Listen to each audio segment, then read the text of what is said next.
I've been looking forward to this conversation, I think, more so than any I can remember in recent memory, because what has happened with the lady sitting next to me and a song that she put out actually over a year ago at this point in the last week or two is kind of the dream. I feel like it's a dream for the performer. I feel like it's even just as like a nerdy, stupid radio guy, it's a dream kind of seeing this happen. We're going to talk all about it in just a second, but first, that's Ashe. Hi. Hi, how are Hey, you? thank you for having me.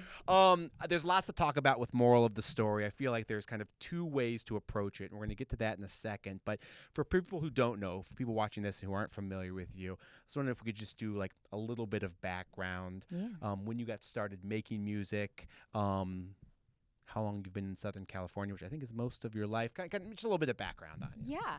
Right now. Sure, yeah. I got you. Yeah. Born and raised California, Mhm. Northern California, it's the Bay Area.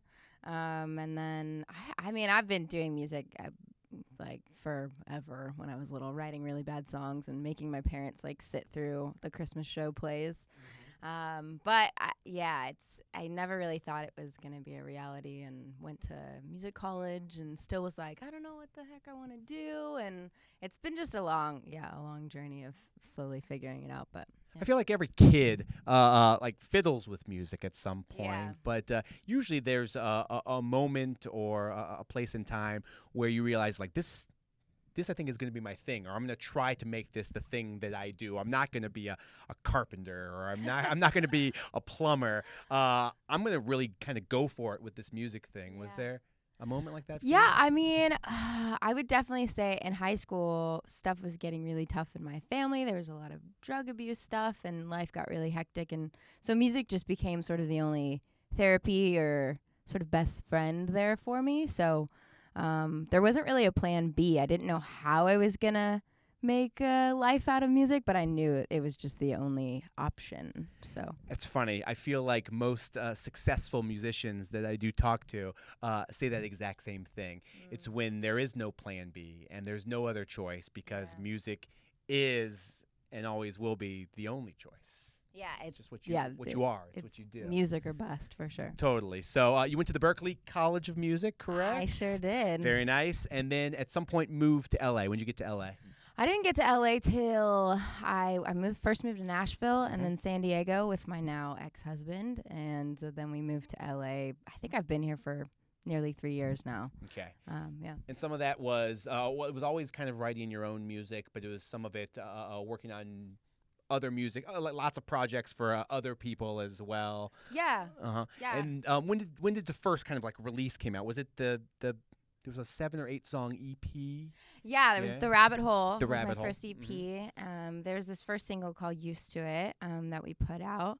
But yeah, when I moved to Nashville, I was like, I'm just going to be a songwriter. I wanted to be Carole King, but without the artist part. Sure. And then I was like, well, I'm getting sick of other people singing my songs. So That's fair. Absolutely. Well, let's dive into moral of the story. sure. Which came out, like we said, a little over a year ago. We are taping this right now at the end of February in 2020, which I think it's important to time stamp this because of everything that has happened in the last couple of weeks and everything that we think will happen in the coming months, for sure. This is when this is happening. It's the end of February 2020. So it was right around Valentine's Day that it came out last year. Yeah, right? timely. Yeah. Yeah. And it was 2 years ago, Valentine's Day, when you started writing the song. Is that true?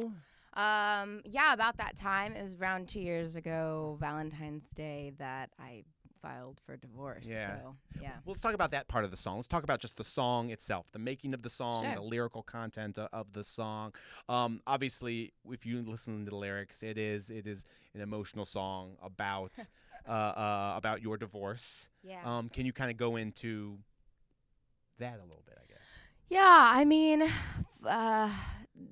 marriage is hard and divorce is harder, and I without fully throwing my ex under the bus, it was just a really, really terrible Sure. marriage, and it got to the point where it was get out, or I wasn't okay anymore. So leaving was obviously the most difficult time of my life, but we had this opportunity to write, and I mean, we said if Adele and John Mayer got together and then broke up, we'd have the best album of all time. And Sure. you know, this was my moment to really just like, well, I'm gonna write a divorce breakup record, and I hope it's really good. And yeah, just sort of poured my heart into it. And Did you record here in LA? sure did. Yeah. Awesome. Was it a home recording? Did you go to a studio? It was actually at Ryan Tedder's studio. I worked with one of his writers, Casey Smith. Okay. And her and Noah Conrad, who was the other producer on the record, we sort of dove in, and I walked into the session and was like, I just filed for divorce, and they're like, we're gonna write an amazing song about it. Sure. So, yeah, it's cool. Absolutely. Obviously, Finneas is a big name that's attached to this song. How was he involved? Yeah, probably about a month or two after we wrote the initial sort of meat and potatoes of the song, which is a terrible phrase. Why am I using that? Him and I got coffee. He's one of my best friends, and I took him to my really terrible, ugly car, and I showed him Moral of the Story, and he was like, this is an incredible song. And I was like, you wanna be a part of it? And then he's like, absolutely. And he actually ended up jumping on the entire Moral of the Story Chapter 1 and 2 as the executive producer. Awesome. Yeah. And just to clarify, Moral of the Story, Chapter 1, Chapter 2, two EPs that were both released Yes. Yeah. Thanks. in 2019. And obviously the title track is the song that we've been talking about. Was there a moment kind of through that process where you knew that this song, I guess every song at some moment feels special, but this one is just like, it's like, wow. I mean, yeah. The day we wrote it was like, this is hitting in a really special way. But you know, it came out, like you're saying, a year ago, and you know, it did its thing and kind of had its moment, but it didn't get in front of enough ears, I think, at the time. And we were like, wow, Finneas, me, Noah, all of us were like, did we really get this wrong? Like, did we really get this wrong? Because we felt really good about this record. And so now that it's sort of doing what it's doing, we're like, we weren't wrong. No, totally. So let's that's a great segue into kind of what has happened. Yeah. A couple of weeks ago, like we said, end of February, right now, 2020. At the beginning of February, a movie came out on Netflix. Yeah. And I get the title is like 3 sentences long, but it is. You'll probably get it right. P.S. P.S. I still love you. To all the boys I loved before, P.S. I still love you. Yeah, see, that's a very long title. Yeah. And so this movie came out. There is a very prominent scene in this movie featuring Moral of the Story, where the main character, I believe, sings it into a mirror. Yeah, she lip sings it like walking down a hallway of her high school. Okay. Yeah. I've not seen the movie. I've only listened to the song It's like a 7 billion teenager times. chick flick. Sure, so you don't have to. And so this movie came out at the beginning of February, and then things kind of started to change a little bit. Like right? day of. Yeah. The day the movie came out. Talk to us about kind of what happened and what your experiences was to that. I mean, I guess to give it like context, like the song before maybe was, you know, doing a few thousand streams on a day, like say on Spotify or something. The day the movie came out, we checked the numbers like the next day, and it was like 120,000. And then from then on, it was like 400,000 a day, 500,000, 500,000, 800,000, and we're streaming 2 million streams a day right now. The last 2 days, we did 2 million streams a day. It's, I mean, bonkers. It's, bonkers. Again, kind of like we said at the beginning of the conversation, you feel like that's the dream. You've created something that's come so purely from your heart. You work so hard on. It's been out there. Yeah. You've had that frustration that so many different artists have had. It's like why aren't people connecting with this the way that I feel like they kind of should be connecting with this? Yeah. And then they do. Yeah, I mean, playing it. I went on my first headline tour last fall, and that was always the song that, you know, people sang the loudest and chanted with me, and it was always a cool moment. And after the shows, people would be like, you know, I left my abusive relationship I was in, or something. This song helped me, you know, get out of something toxic. And man, if more people, I mean, 2 million streams a day, something like that, like, man, that's a lot more people maybe getting a perspective like, oh, maybe the relationship I'm in is not okay and not healthy, and maybe I should get out. And that is freaking cool. It is cool. Yeah. It is cool. How has the reaction been from kind of your fellow musicians, kind of in the music Yeah. community here in LA? Everyone is losing their minds. Yeah, I believe it. Absolutely. All of my friends have texted me. I mean, Finn called me the day we were recording something for Moral of the Story, and he's like, it was the day we hit 1 million streams that day, and he's like, are you freaking, he didn't say freaking, are you freaking kidding me? This is absolutely insane, and people calling me, and I mean, I think the coolest thing, which I've cried about nonstop, is just them all going, we know you've worked really hard, and it's been a long time, and we know you've been discouraged, and a lot of them are like, we thought this was going to happen years ago.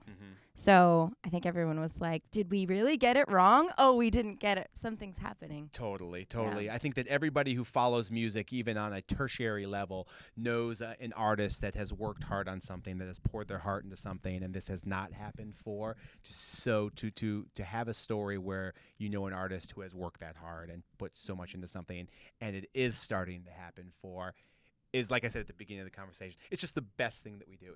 It's the greatest. It's awesome to see. It's been so much fun to watch. Yeah, And again, it still just kind of feels like the beginning. It feels like it's just kind of getting started. Yeah. I mean, you guys were the first one. I heard it on radio, was with you guys, and I just like started bawling in my car. Just was like, this is the most insane. Whoa. It was a very special, kind of very pure moment. It definitely was. Well, like, where do we go from here? Now all of these people are hearing this song, and it has become a thing, like a worldwide, for real. Millions of people are coming to this thing. Yeah. What's the plan for you from this point on? Yeah, well, prior to this, we were already on track to go on, and I was going to support, I am supporting AJR on their tour in the summer, and then we're planning, a headline tour probably shortly after that, which you can't say yet. Sure, But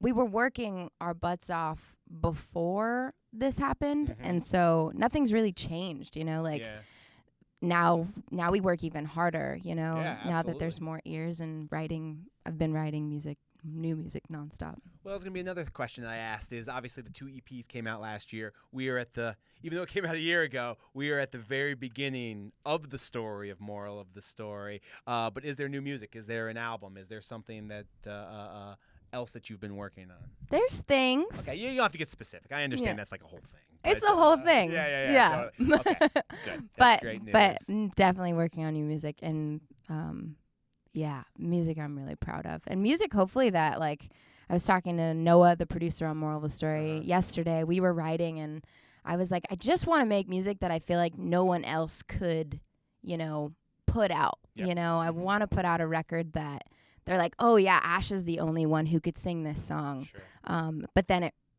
spread, and a bunch of people relate to it. And so I'm freaking excited about the new stuff. Yeah, I would imagine so, for sure. It's incredible, and it's been fun. And if nothing else, it's a tremendous lesson that, again, 2 years ago, you were leaving a relationship that was not great. It was probably a pretty dark time in your life. You have been able to take what has probably been a pretty negative thing and turn it into the ultimate positive. Yeah. And that is a lesson learned from here for sure, if nothing else. Yeah, so, special. Thanks for being here. Thank you for having me. Congratulations on everything. Thank when you. you're headlining Staples Center in 5 years, feel free to come on back to our little green room here. And we'll hang out. And say hello. You and me will get a beer. I'm into it for sure. Absolutely. It's Ashe again. The song is Moral of the Story. There are 2 EPs, Moral of the Story Chapter 1 and Chapter 2. They are both out now.